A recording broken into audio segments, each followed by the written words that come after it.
लाडकी बहीण योजना पती किंवा वडील नसणाऱ्या महिलांसाठी ई-केवायसी संदर्भात मोठी बातमी। लाडकी बहीण योजनेच्या ई-केवायसी प्रक्रियेबद्दल एक अतिशय आनंदाची आणि महत्त्वाची बातमी आता समोर आली आहे।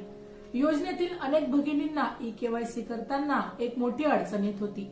ज्या महिलांना पती नाहीये, विधवा किंवा घटस्फोटित आहेत किंवा ज्यांच्या वडिलांचे निधन झाले आहे, त्यांना ई-केवायसी पूर्ण करण्यासाठी योग्य आधार कार्ड कोणाचे वापरावे असा प्रश्न पडला होता। या संभ्रमामुळे अनेक जण घाईगडबडीत नातेवाईकांचे आधार कार्ड वापरून ई-केवायसी करत होते। पण आता सरकारने या समस्येवर अधिकृत तोडगा काढला आहे। ज्यांनी अद्याप ई-केवायसी केली नाही त्यांनी नवीन नियमांची वाट पाहणे योग्य ठरणार आहे। राज्याच्या मंत्री आदिती तटकरे यांनी या संदर्भात महत्त्वाची माहिती दिली। एकल महिलांसाठी ई-केवायसी प्रक्रिया सोपी करण्यासाठी लाडकी बहीण योजनेच्या अधिकृत वेबसाईटवर लवकरच एक नवीन पर्याय जोडण्यात येणार आहे। वेबसाईटमध्ये हे बदल करण्याचे काम सध्या सुरू आहे।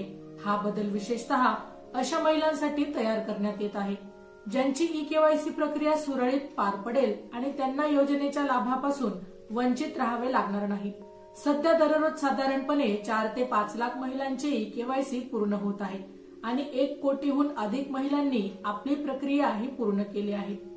या नवीन पर्यायानुसार ज्या भगिनींना पती किंवा वडील नाही त्यांना आता ई-केवायसी पूर्ण करण्यासाठी काही आवश्यक कागदपत्रे अपलोड करावी लागणार आहे। यामध्ये प्रामुख्याने पती किंवा वडिलांचे मृत्यू प्रमाणपत्र किंवा घटस्फोट प्रमाणपत्र यांसारखी कागदपत्रे त्यांना अपलोड करावी लागतील।